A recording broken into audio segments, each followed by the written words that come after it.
Hello everyone, welcome to our channel Euclid Mathematics. In my today's video, I will explain to you all how to find center and radii for equation of a circle, okay, from equation of circle.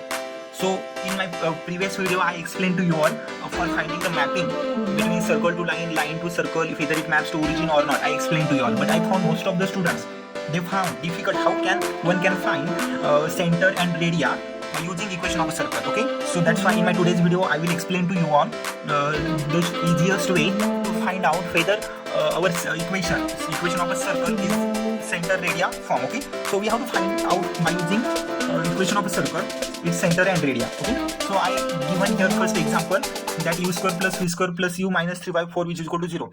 This is the equation in a complex plane, okay. Equation of a circle in a complex plane.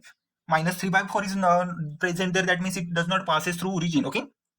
So I'm having equation of a circle which is from a complex plane w which is equal to fz, and then I want it here its center and radii, okay.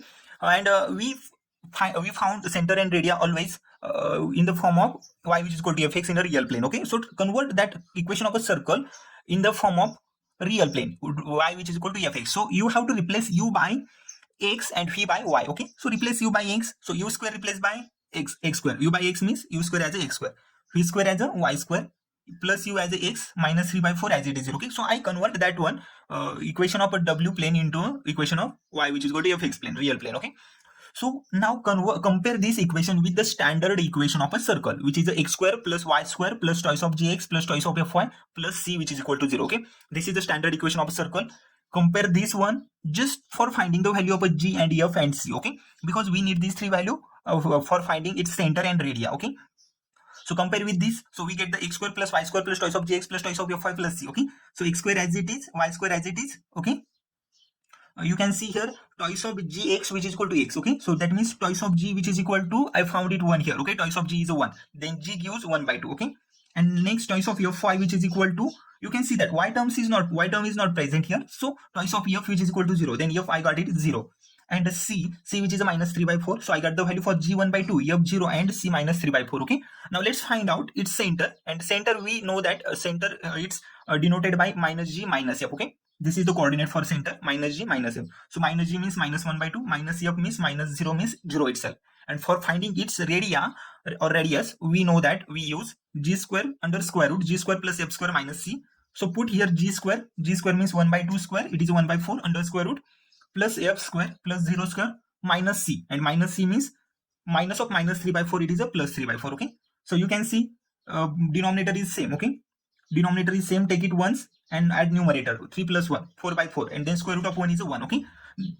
Square root of 1 is 1, okay. So we can see it here, I got the center of our circle which is a minus 1/2 and 0, that means our x coordinate which goes to minus 1/2 and y goes to 0, okay. And it is having radius which is a 1, okay.